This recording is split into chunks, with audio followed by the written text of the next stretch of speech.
few seconds of joining this wonderful call for our wonderful panel. And I'd like to welcome everyone to the View from the Register, scaling retail concepts, powerhouse brands without losing customers. Welcome everyone to the View from the Register. We're here today with insightful voices from retail, consulting, and marketing to explore what the register, where the action of purchase truly happens. We have reveals about the evolving consumer landscape. So let's begin with some data to put this all in perspective. That self-checkout has been accelerating. We've been moving to cashless society more and more, with 73% of total retail sales dollars flowing through credit cards, and shoppers using cards for up to 4 times more per transaction than cash. And digital wallet spending. We all use the iPhone and do the swipe and screw it up accordingly. 47% of Americans report spending more without the wallet or just using the digital wallet. And with registers increasingly powered by automation, cashless transaction, seamless wallets, what are we really seeing from the register, and how should we be responding? Let's jump into that conversation.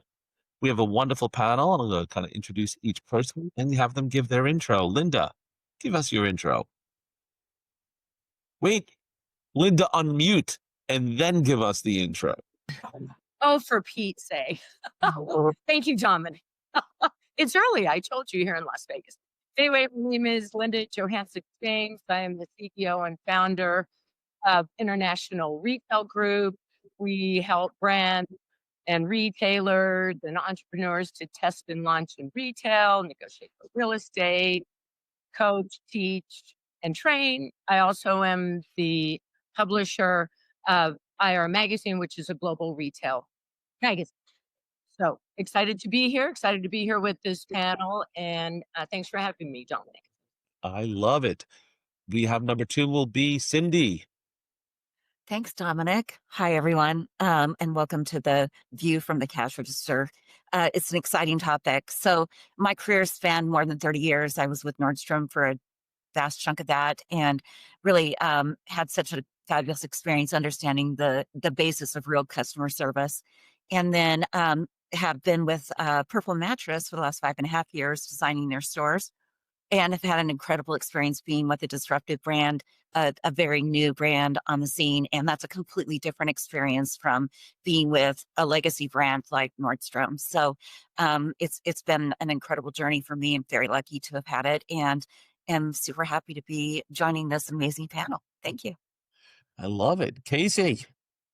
Hi, everyone. I'm Casey Rosette. I'm an experienced marketing leader and am passionate about consumer connection, which we'll talk about today. I've delivered measurable impact for many iconic global brands, hopefully that you've worn, like Vans, the North Face, Timberland, and Wrangler. And most recently, I served as Senior Director of Media and Omnichannel Marketing for Vans, overseeing paid media, omni marketing, and visual merchandising. I'm also the founder of Clever Edge Consulting, and that is a marketing consultancy focused on strategy analytics and investment optimization to fuel brand and commercial impact. And I'm excited to jump into the discussion today. I love it. I love this so much. I'm going to kind of have a question for everyone here. Started off, maybe we'll start with Linda on this and go around. From your vantage point at the register, what's one consumer behavior that surprises you, and what's driving that change? Linda, let's start off with you. Well, I really think that one of the things that surprises me most is that people are using multiple ways to purchase at the register. So they're not only using their wallet, but they're using credit cards. They also want their loyalty points to be part of that strategy as well. And so I think what's driving the change is, in today's market, saving money and getting the most bang for your buck is really important for the consumer.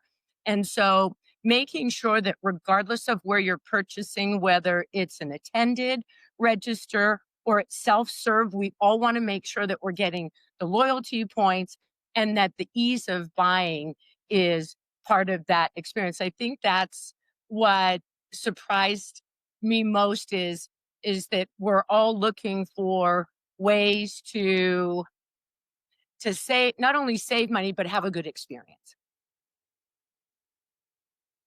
Cindy, I see you nodding. Yeah. Well, because I agree, right? I'm also a shopper. And so I feel the same sentiment that Linda does. I think that what I think is interesting is that we might want efficiency and we might want fast, but we also don't want to lose personal touch. And I think that that's an interesting dichotomy that we'll get into a little bit, I think, during this discussion. But I feel as though that it will become an emerging thing as consumers start to feel like they don't matter. And so it has to matter if you actually came into the store, and you've got to make sure that they feel engaged with it, even if it's a very quick process in getting them through the register moment. I love that. Casey, you got to round that out now. There's pressure on you to bring it home.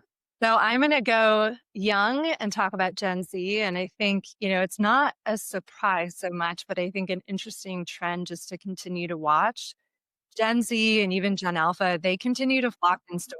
And so while I know there's so much focus on digital and, the efficiency and ease of shopping online, we're seeing that really kind of buck the trend when you look at younger consumers. And particularly back to school and holiday. I mean, there's a lot of data out there right now. Some even saying 2/3 or more of consumers prefer to shop in stores. So I think it's a really interesting implication for, the brand experience, but also even real estate, like you mentioned, Linda, and what the mall means now for the future consumer. And then in fashion, just kind of going back to my roots, I mean, that's where consumers are able to shop, for trends in malls and stores where they have multiple brands or multiple categories available in a bit of a nicer environment.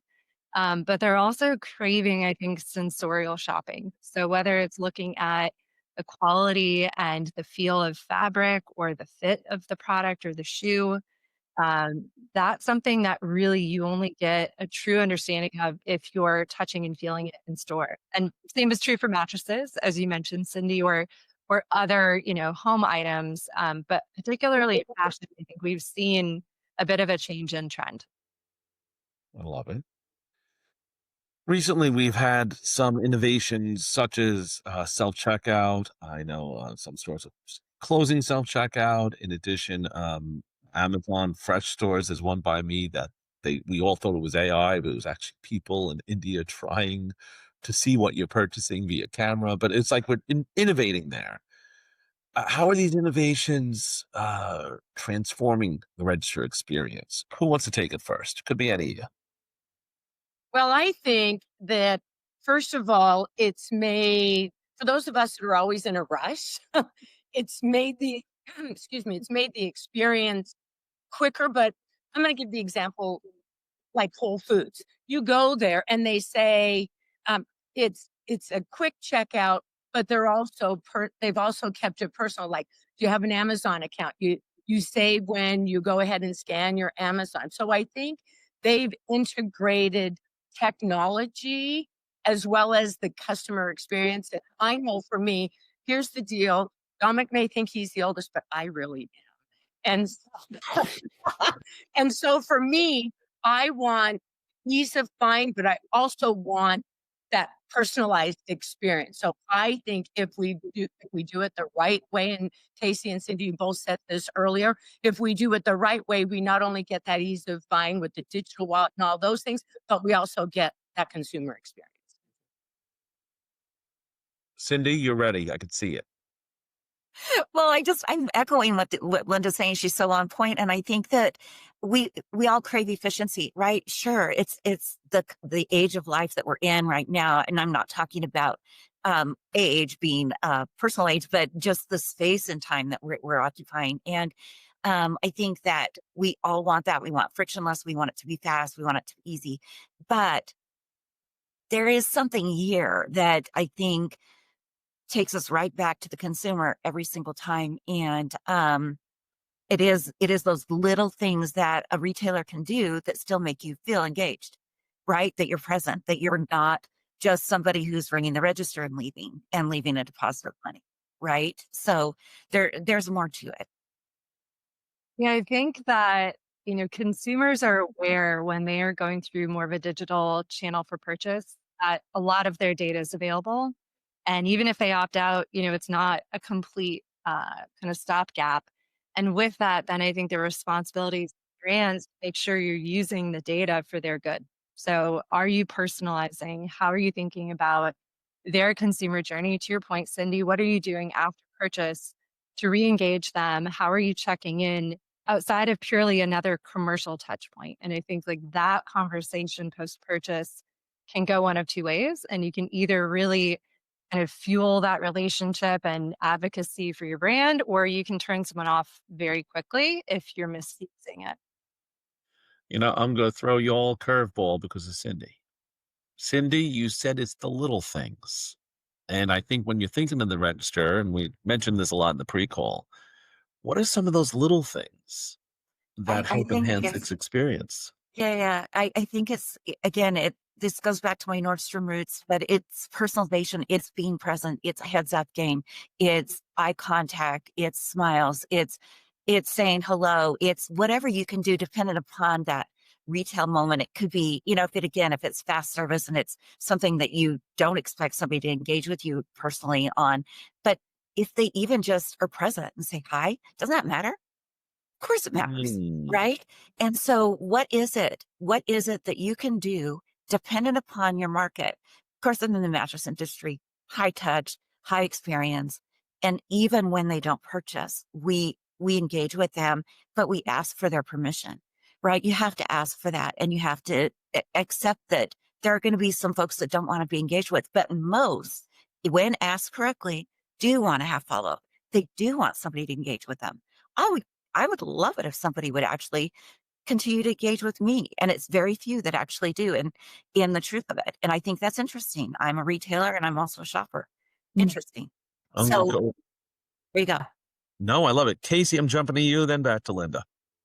Yeah, I mean, I think kind of coming back to the inside of, the increase in in-store shopping, like what are the tactile, tangible things that you can do? So for sure, the person-to-person conversation, how you engage people, the little anecdotes or personal experience with the product that maybe a store, staff can share.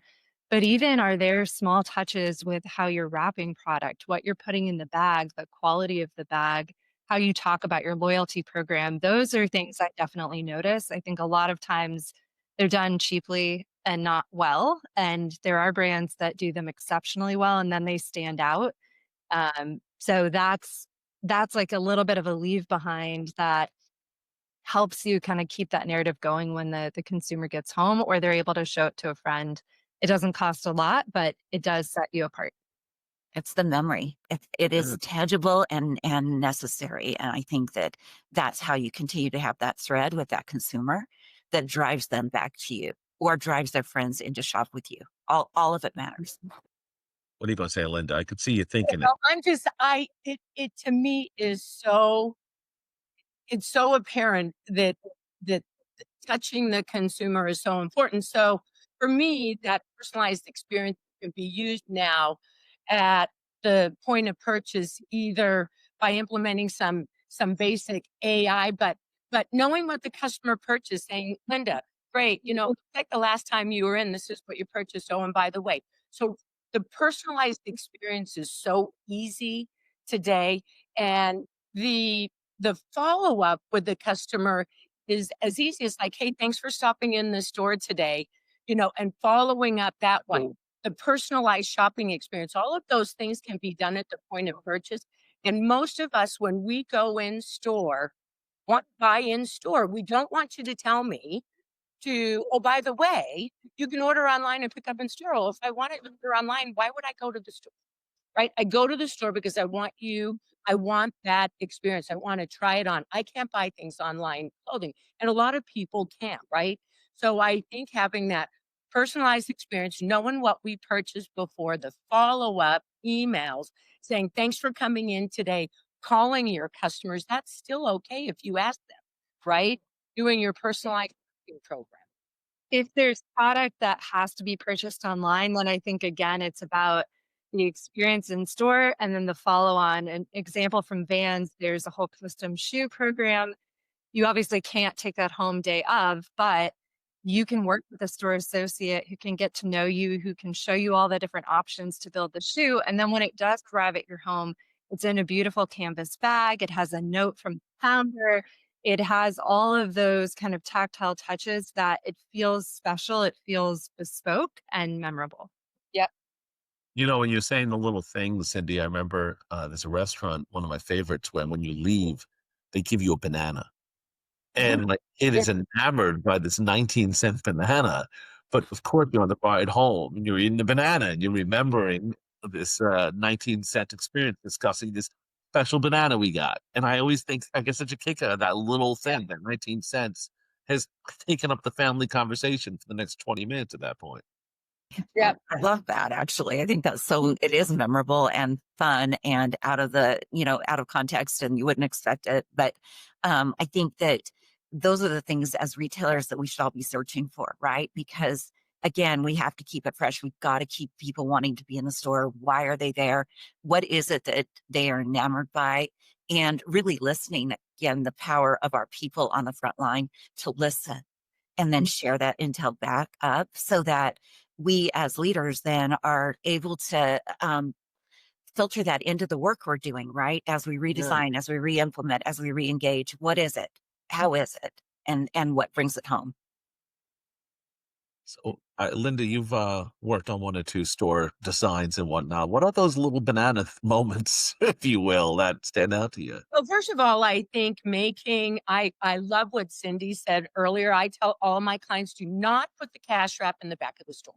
Mm. I mean, that is the worst thing that you can do because what do your people do? They hover around this cash wrap. Put it up at the front of the store. Also make your POS system so it's mobile. You don't even really need a cash wrap anymore unless you're doing gift wrap, right? And so make it so it's mobile. So if your customer's in a rush, you've got your phone, excuse me, right here, and you're checking them out. Make all of those pain points of people saying, I want to purchase online because it's easier. Make all of those very same things easier in store for them to purchase, right? So that to me is people buy all these like really detailed POS systems. All you need is something really simple to check people out. Make sure it's integrated with the warehouse so that if you don't have something in store, you can order it right there and ship it. I say, listen, let me order it right here. Don't go online. Let's do it right here and I'll ship it to you. Or better yet, why don't I bring it back in the store and bring you back in, and then we can, outfit you appropriately. So I think there's so many things that we can do to drive people back in that store, whether online, in store, TikTok, wherever the heck you're buying, right? I love Cindy. It's Cindy and Casey. We're all We are all ladies that agree. I think that having a place for the consumer to sit also yeah, layers into that, the little yeah, things, right? So if you are going to be able to engage with them without a physical register, which I fully believe in, then they should be able to sit while you have that interaction, enjoy themselves. Maybe there's a little drink for them to have or whatever. And whatever it is that can give them a solid sense that I'm being taken care of, this matters. And even if my purchase is itty bitty, it really actually counted at the end of the day. And And so Casey seemed so happy about that when you said the place to sit and a little drink.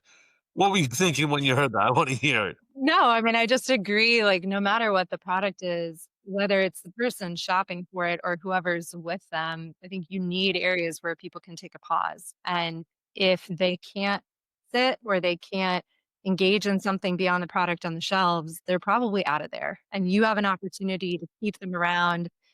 Maybe they're not buying that day, but I think those are really intentional areas of design. I know on the van side, when we were designing Fifth Avenue, we thought a lot about that. We also had moments where it was art focused and maybe really immersive painting by a local artist and there was information about it. And so you feel like you're in a gallery for a moment, or you're at, a skate deck shop where you can build a complete board. Even if you're not a skater, there's still so much to take in that is engaging and entertaining. So I think all of those little areas throughout the store are very important, very intentional. And the navigation, to your point, Linda, is really critical because you want to guide people to dwell where it makes sense, both for their enjoyment, but also commercially at the end of the day. yeah. You know, you're describing also friction, and we mentioned the Amazon fresh stores with the cameras, and I know people who wouldn't enter the supermarket because they did not like the concept of the camera staring at them. So when you have, what friction points do you guys see at the register, even with all these advanced systems, and how are you addressing them? Who wants to take it first? I'm gonna point out Casey. You're doing it first because I didn't get you first last time. So here, No problem. I mean, Cindy brought up the point that, in the future, I think state of retail, a lot goes away from, one singular point of checkout. Um, but whether you're doing that on the floor and it's, an iPad or you're at a traditional desk, I think ease is really the name of the game, both for the consumer who doesn't want to wait for technical issues or a long line, but also for the retail staff who hopefully is prioritizing their time to spend with the consumer and not to be troubleshooting on the back end. So I think solid tech, really strong Wi-Fi is also one that like feels obvious, but it's not. And if you're in a concrete building, it's a little harder than you would think. But just really getting those foundations shored up so that there aren't distractions and everyone can do what they're best at. I was going to say the same thing, Casey. I mean, the place where it breaks down is when the systems don't function, and then your sales associate, if they aren't somebody that's been selling for a good while, they completely get rattled, and the whole thing falls apart because they're unsure of what to do. Does that make sense? And especially if you're working in a small retail organization, perhaps there's only one or two people on the floor. It's a Right. small space. That's fine. It makes sense. But you don't have that person to step back and rely on if all the systems just go bananas and banana dominant. But when it all goes south, and it does, and it happens, and you're right, Casey, malls are, they're not easy. Mhm. So that's I would say that's probably the biggest concern, I would think, as we continue to move forward with technology being such an important part of the game. And giving, your store team a tool that they can use when and if stuff like that happens, a discount card or some, plan of action of, okay, if you have a consumer waiting for more than X number of minutes, here's the offer that I want to empower you to give. Because a lot of times, and more I've seen even personally as a consumer, there's no apology, there's no acknowledgement of the issue, and there's really no action taken. And plenty of other brands are willing to do that. So I think you have to realize what you're losing when you have someone in the moment ready to buy and you let them walk out. oh, Casey, Well, you introduced that next question because I know what you're thinking, Linda. What's your team? Oh, I'm queuing you up, Linda. All you have to do is hit the ball now. What do you need to teach that store team, Linda? What do you need to teach them? they need to train them. They need to train them to know what's happening. Do you have so many times I deal with retailers who who have no training manuals, no store ops manuals, no real life experience to say, what if you're so I'm gonna give you a perfect example. 2 days ago, one of my new clients, the POS system went down. And Mm. the manager called me, said, "Hey, I knew exactly what to do because we have a store ops manual." So guess what they do? So many times it's the employees get blamed, they get yelled at, screamed at, all of this, and because the technology isn't working. But how have you trained them to be able to handle the customer to say, you know what? I'm really sorry that this is happening. I don't know. The Wi-Fi went out. Technology is. And you train them what to say to the consumer. And Casey, you're so right. Listen, I'd love to offer you a free gift with purchase today, and I so do apologize. And if you have a long line, then we should have mobile ways to check people out. Oh, let me go ahead and check you out. I mean, technology today is to make our lives easier for those of us who still want to go in store. Because we all know from all the conferences that we go to that if you piss them off today, they're gonna show you, "Look it, here's where I'm gonna go buy because you didn't take care of me today." We have one shot at taking care of our customer, one shot, and if we don't do it the right way and train our people to handle it, then the customer is gonna go shop somewhere else and we're gonna lose them. And so for me, this technology is meant not to take our place in retail, but to make our jobs easier in retail. Who's going to take it from there, Cindy or Casey? Well, I was going to just say that the consumer, the happiest consumer is the one with a bag in their hand. And so when you think about that, you think about a sale that fails, and it fails because of, say, for instance, technology isn't in your favor that in that moment or whatever it might be.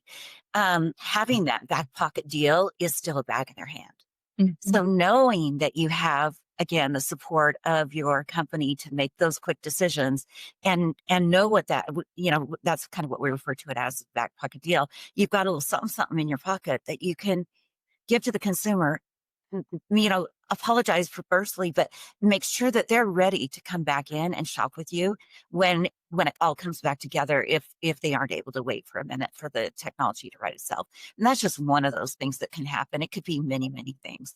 You could spring a leak and all of a sudden you're having to get everybody out of, the space. I mean, all kinds of stuff happens every day. Casey, can you please answer though with a catchphrase as good as the happiest consumer is one with a bag in the hand? That'd be good. Oh, yeah, man, that's a tough follow. I don't have a ton to add. I mean, I agree with the points that Linda and Cindy brought up. I think training is so critically important, especially if you have high turnover team, right? It's not just an annual training, it needs to be always on. The other thing I would say, just coming from a product background, your employees in store need to wear your product. I mean, that is a basic, but it is not a given in a lot of stores. And I think you'd be shocked how many either don't even offer a discount or don't offer free product. And we've had great experience in the past with, doing a spiff or having, a new shoe or item launch. It should be on every single person. And if they have a family or if they have friends, take it a step further because that advocacy is so genuine. And you're also going to, see that pay dividends with their interactions with consumers. But to the point Linda brought up, you want that feedback coming up to corporate too. Like you need to bridge that divide. And I think those are some of your most passionate employees that need to be able to see and feel the brand every day. Linda, I could sense you have a catchphrase out coming out. Sorry, I didn't have a catchphrase for that one. It's all right. Linda does. Let's see it. Now, lifetime value. I literally, lifetime value. What is, listen, we can implement all the technology that we want. We can make it seamless, cashless, digital wallet, do all of that. But what's the lifetime value of your customer? Do we know as brands? What is the lifetime value? How are we tracking that? Is it by loyalty program? Is it by emailing? Is it by when the customer comes up and said, thank you, Linda, so much for being such a loyal customer? So many retailers do not understand what the lifetime value of their customer. I just had this conversation yesterday with someone, and I said, "What's the lifetime value of your customer?" They're, "Well, I don't know." How are you going to continue to grow and build your business with automated retail making such a big play with online, omni-channel, unified? I don't give a whatever you call what we're doing, right? There's so many channels where people can buy that we have to understand how long are we going to keep this customer and what's the value, right? And so I You just, got, you got time for a rapid fire. 10-second. Do you guys think everyone is trainable? yes. That was easy. Done, Brent. We answered the question from the audience. But I think that the real goal, though, is to teach them to say yes. That is the truth. If you can teach every employee how to get to yes, and regardless of the situation, then you actually are creating memories for the consumer. That is the truth. I'm seeing the magic clock. I realize I have to officially say thank you all for joining today's webinar, View from the Register. And this was a wonderful panel. I want to thank Linda, Cindy, and Casey. Connect with everyone on LinkedIn. Follow Retail Tech Media Nexus for any more webinars like this you like. If you have further questions, pop them on. The panels list will be watching it, so they'll certainly be involved and we'll get back to you with answers. But really, we learned today one main thing. It's all that experience that makes that little cash register that we used to use a lot more effective. Thank you all again, and please join us again next time and follow our page if you want more of the webinars.